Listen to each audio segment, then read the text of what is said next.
This video is brought to you by Sporlan, quality, integrity, and tradition.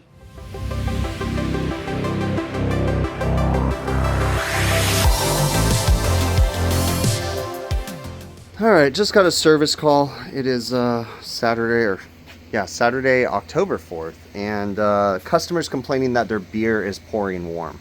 So more than likely going to be a glycol unit problem, and we stock pumps and motors basically. So this is the motor, this is the pump. I'm going to make sure I take one of those with me because I'd hate to get there and find out I need it. So let's head over there. It may not be what we need, but stop by the shop, pick that up on my way in. Okay, so two glycol units. We got one right here, one right here. This one doesn't sound like it's running. So let's hop up here. Everything seems to be on, so let's get up here and see what we can see. Okay, we come over to this unit. It says it's at 30 degrees. Or it's set for 30 and it's 32 in here, so it's about to turn on. This one has 3 pumps. This one feels like it's running. Now, just because they're vibrating doesn't mean they're necessarily running, but this one feels like it's running. This one feels like it's running. They're both warm. This one over here is not in use. I know that from past experience. Glycol down here it feels like it's 30 degrees. So, okay. Let's come over here. This one says 29 degrees. Feels like it's 29 degrees. And only one of these is running. The problem is, I think they're all in use. I'm not the beverage company, so I don't know. Let's look at this. This guy's satisfied. Condensing unit just turned on. Wait, what the heck? 2 of these guys look like they're off. So check this out. Let's turn. Oh, that doesn't work. Huh. That turned one on. That turned one on. I bet you the beverage company was here yesterday doing like a maintenance, and I bet you they didn't turn these guys on because it's all that I did. Man, I really hate doing this. So I was quizzing the manager on because they said another vendor was here, right? And I'm like, and they thought it was us. And I'm like, no, it was not us. We were not here. And so I said, look up the work order, because they have a work order system. And they looked it up and they found out that the beverage company was doing a maintenance yesterday, glycol unit maintenance. So I have a feeling they just left the pumps off for some strange reason. I really don't like being the person to tell them that someone else did something wrong, because we all know that stuff happens. We all know that stuff gets left off. It happens to all of us. It sucks because they are gonna raise heck. Like it's gonna be a problem. And I just don't like being involved in that kind of stuff. Like, man, I'd so much rather not tell them that another vendor did something wrong. I just don't want to be part of that drama, because honestly what people try to do is they try to well, we're gonna have them pay your bill, and it's like, no, you need to pay my bill. You can back bill them, but I just hate this kind of stuff. But I have to document everything in the invoice. I can't not write down what happened. It's just one of those things. That's a bummer, man. But this goes to show, accidents do happen, they really do. But something as simple, and this is something that we were just having a meeting at our company about this, how unacceptable it is to forget to turn something on. I know it's so simple and it doesn't seem like a big deal, but the drama that's about to ensue because I'm gonna write up this work order and say the pumps were off. I hate being a part of that, and I can't stress enough why every technician needs to double and triple check. You need to doubt yourself when it comes to turning things on. I tell my guys, I would rather hear that you had to stop 45 minutes away from the job and turn around and go back because you doubted yourself. That to me gives you brownie points in my book. We never know what we're gonna get into. I had a feeling that something was up when the customer called me on the work order. It specifically said JVS was just here yesterday. And I'm like, no, I wasn't there. I told him on the phone, and they were like, well, and I'm like, but bottom line, your glycol's not working. And he goes, no. And he said his beer was warm. And I said, how many? Because they have 30 taps, okay? So I said, how many beers are warm?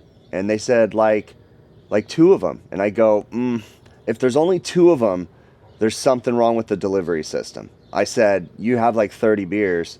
So if it's half of them, then it would be a glycol unit, right? Because you got 2 glycol units at that restaurant. Just because I know the restaurant. And the customer's like, hold on, let me go check. And then he comes back and he goes, it is half my beers. And I was like, okay, so you got a glycol problem. I said, as long as your beer walk-in's cold. And he goes, yeah, my beer walk-in's perfect. And I was like, all right, yeah, you got a glycol problem. And I'm their emergency company. I'm their normal service company, right? So I was just like, whatever. I'm not even going to stress, because here's the thing.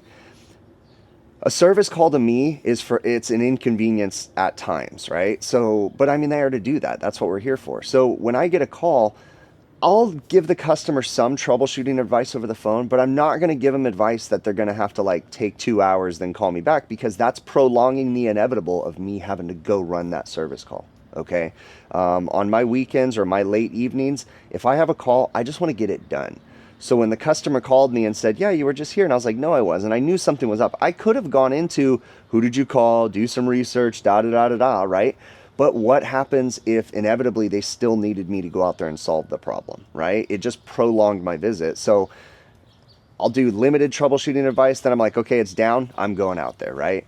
And this was one of those ones where I went out there and found that the previous contractor had just left the switches off. Now, with the glycol units, they're like this gray area because the beverage company installs them, and the only thing the beverage company doesn't do is service the refrigeration. So I'm the refrigeration guy. And oftentimes it's pretty common that the beverage company will head out there and be like, you have a problem, you need to call the refrigeration company, right? So the customer called me, I just went out there, just get it done, right? Because I want to pull the Band-Aid off and just get this call done, right? So I went out there and sure enough, found that the power switches had been left off by the beverage company who had done a routine maintenance the day before where they're just checking pumps and everything like that. So it was kind of a bummer. I hate to be the person to tell them that a contractor messed up, just because, like I articulated in the video, I just don't like having to be that person. Plus, it just opens Pandora's box of, you need to pay their bill, that kind of stuff. And I hate that. It's just frustrating, But this is also a learning lesson too, because I had literally just had this conversation with the apprentices at my shop the day before about how you need to have that fear of leaving something off in the back of your mind at all times, because you don't want to leave things off, because it leads to unnecessary drama like this. Right? Now this customer is going to take my invoice, try to go to the other company, get the other company to pay it. Luckily, this is a really good customer, so they're going to pay my invoice first. But in the past, I've had other customers be like, when I don't get payment, I'm like, hey, how come I didn't get payment? And they're like, oh yeah, we're waiting for the other company to pay it because it was their fault. Like, no, that's not how this works. I work for you, not the other company, And so, but this customer is the kind that, trust me, they're going to pay my bill, and, they'll get it on the back end from the other company. But it's just one of those things, There's not much going on here. You just got to understand the operation of these units and, just use some dumb logic moving around feeling things. But that's it. I really appreciate you making it to the end of the video. Thank you so very much. Sometimes they can't all be long. Sometimes we get this kind of stuff, right? So remember to double check yourself, double, triple check. There's nothing wrong with turning around after you've left a job to go double check that you turned something back on because, you were thinking about it as you were driving home. So I really appreciate you making it to the end. Thanks so much. If you haven't already, please consider subscribing to my YouTube channel. It's a great way to keep in touch with everything and turn the notifications on so that way when I upload a new video. There's new stuff going on YouTube right now, something called like hyping the videos. So check that out. It's a way that you can like click the video to help it gain traction or something like that. So if you get the option, do that for me, please. If you don't mind, that would be great. Okay. If you're interested in supporting the channel, the easiest way to support this channel is just watch the videos from beginning to end. That really is. But you can also do it via PayPal, Patreon, or YouTube channel memberships. There's going to be links in the show notes of this video on how to do that.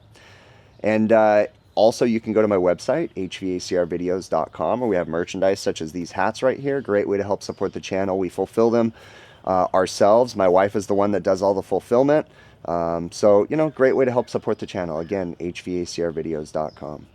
And last but not least, go to TrueTechTools.com if you're interested in any new tools. They have a great selection on their website, and they're just great people in general. I actually have an affiliate program set up with TrueTech Tools. So when you're on their website, if you find something that you like, I have an affiliate code, which is big picture, one word, okay? At checkout, there's a place for a discount code or an offer code. You can put that affiliate code in there, and it will apply to majority of the items on their website. There's a few things it doesn't apply to, but when it goes through, you get a nice discount on your order, and then I get a small commission from that. So it's a great way to help support the channel, okay? Thank you so very much. I truly do appreciate you, and I hope to catch you on the next one.